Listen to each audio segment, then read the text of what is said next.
On the other side? They can bring a wheelchair here. Yeah, the whole park's for them. That's good.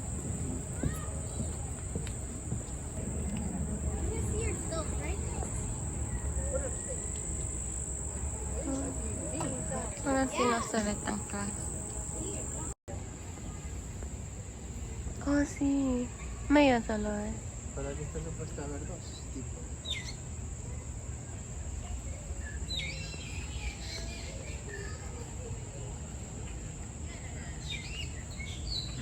Oh, sí. What is the blue? Oh, no, that's the one we saw. The blue That one, yeah, nothing. magpie. This is Blue this ears. is here.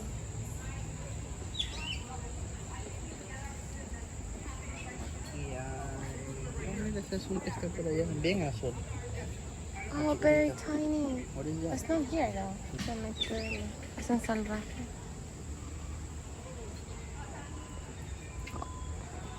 Se metió, seguro la gente de sueste le estaba haciendo bullying.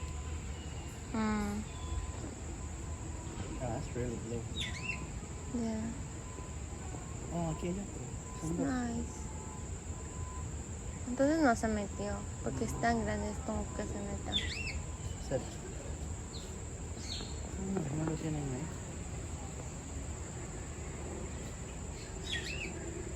Solo hay uno de los grandes, entonces. Mm. Está bonito. Sí.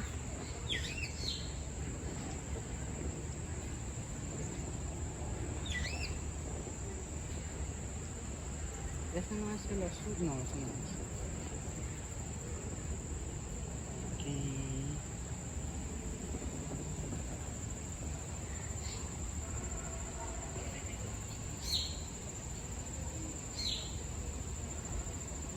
Aquí no va más. No le puedes dar de comida. Ahí dice, don't feed or touch them. I can't reach it. Aquí ve salir. Oh, está allá. Ay, sí. Este de aquí. Mira, este de aquí. Más. I know. No, that's different.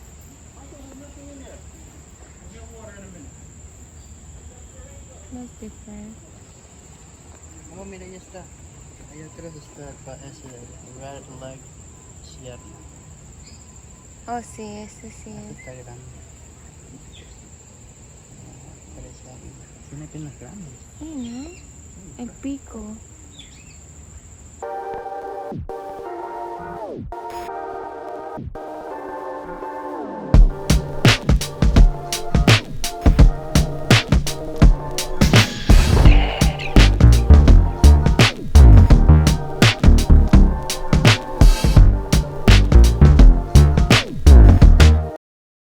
River, we're going to be transported to Asia as if by magic, and we're going to see animals from China to India, Cambodia to Nepal, and more. So for your safety, please remember to remain seated at all times with your hands and feet inside the train car. Parents and guardians, if you have a small child with you, a toddler, I recommend you seat them on your lap just so that they can see some of the animals better, but please keep in mind that all small children must be seated. In the unlikely event of an emergency, you guys can contact me using the intercom, which is located in the back of your train car on the left-hand side. So we're now going to be approaching the wilds of Asia, which is over 7,000 miles away. The first thing that we're going to find are the peafowl. Males are known as the peacocks. They're the ones with the blue heads, and they have those large colorful feathers. Females are peahens. The females do look a little different. They don't have those large feathers. They don't have a blue head, but they have like a greenish neck. So you're gonna see a male and a female right there next to each other. So that way you can tell the difference between them. In this meadow, we have many different deer species, but it looks like most of them are on the other side, so we're gonna see them in just a few minutes. Oh, the head. Right in front of us, well, you're going to see them in just a few seconds. Right in front of you, you're going to find the back-trimmed deer. They are a subspecies of the red deer, which is surprising, because as you guys will see, they have a very light white coat. So they're going to be right over here. The back-trimmed deer weren't spotted for 40 years until recently. They were recently spotted in a desert in Afghanistan. And they are new to the Bronx Zoo. We got them just last year, and we've already had a baby. So just to let you guys know, you are going to find many different deer here on the monorail today. And that is because Asia is the continent with the largest deer diversity. So that basically just means that there's lots and lots of different deer in Asia. But don't worry, that's not the only thing that we'll find here today. So let's just hear more from one of our zookeepers. Hi, my name is Michelle. I'm part of the Wild Asian Keeper team.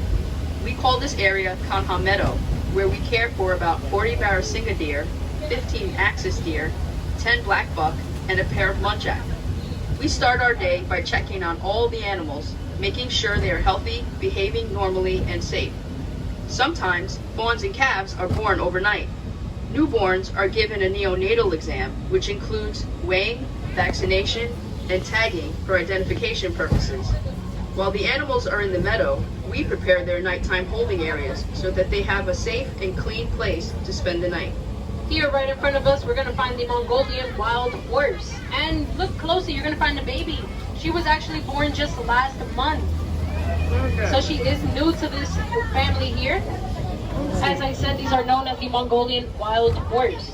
They're also known as the Przewalski's horse, and they are a little different than your regular American domestic horse. So these horses have shorter legs and a stockier build. They also have an erect mane with a distinct forelock, which is why it kind of looks like they have mohawks. These horses were actually once on the verge of extinction. As we know, on the verge of extinction means that they were very close to no longer existing. They were actually completely extinct in nature at one point, so they were only found in zoos. However, while at zoos, their population number was able to increase, and now luckily they have a healthy number, so now they are being reintroduced into parts of Mongolia once again. Here at the Bronx Zoo, we've had about 52 horses born right here with us. So just to tell you guys a little bit about what our horses like to do here, they usually eat their meals over here at the top of this hill, so you might find some hay. They also like eating grass, leaves from trees, and fruits and vegetables like apples and carrots. But they do spend most of their time just horsing around. So now let's just hear more from one of our field scientists. I'm Jonathan Slatt, and I'm the Russia and Northeast Asia coordinator for the Wildlife Conservation Society.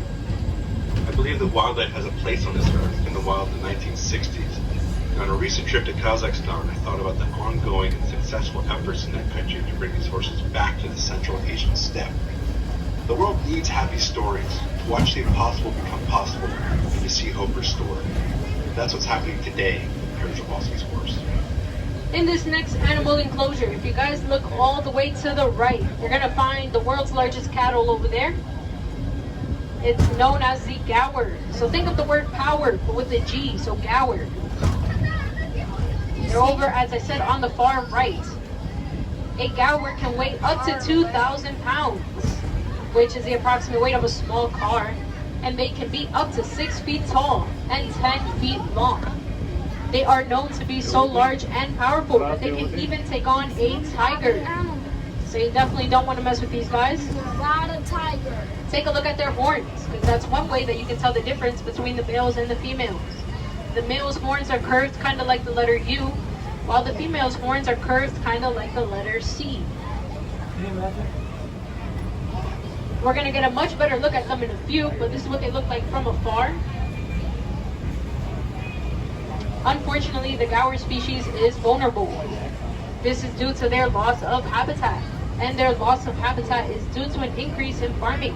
So they're losing their space out in the wild due to more and more farming.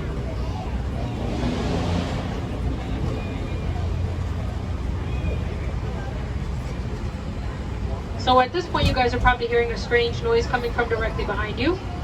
Directly behind us are cars driving by on the Bronx River Parkway. So you guys can take a peek back there if you want. So nothing fancy, just your average New York City highway. The fence that you'll see in front of you, that's actually used to block out the noise from that highway behind us.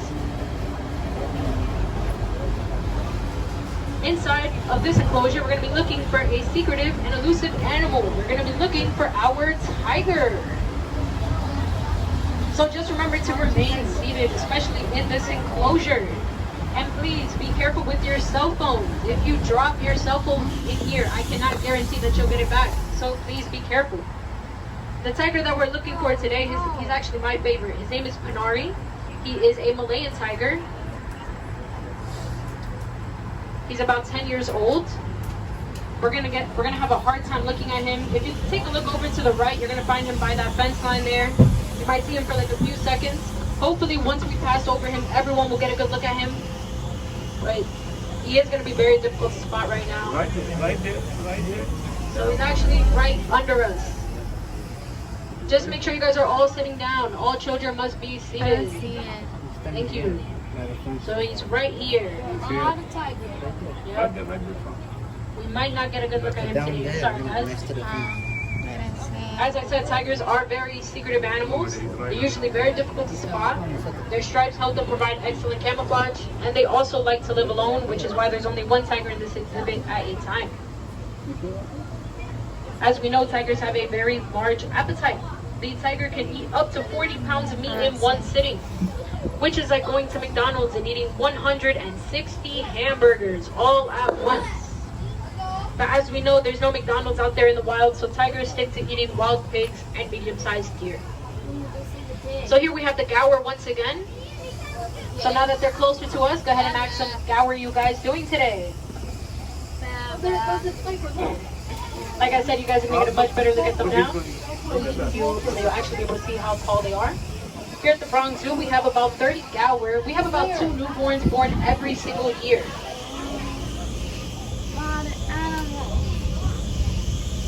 And now we're going to be at the back end of the first meadow where I mentioned the deer. So if you take a look to the left by the fence line, you're going to find a deer with large antlers. They are known as the Barasinga deer. Barasinga in Hindi translates to 12 time. They get this name because the male's antlers have up to 12 to 14 points on them. The small ones right there in front of you guys in the middle, those are known as black buck antelope. Females have a yellow brownish coat, while males have a chocolatey brown coat. Right over here by the fence line, you're going to find another Barasinga deer. So take a look at his antlers there.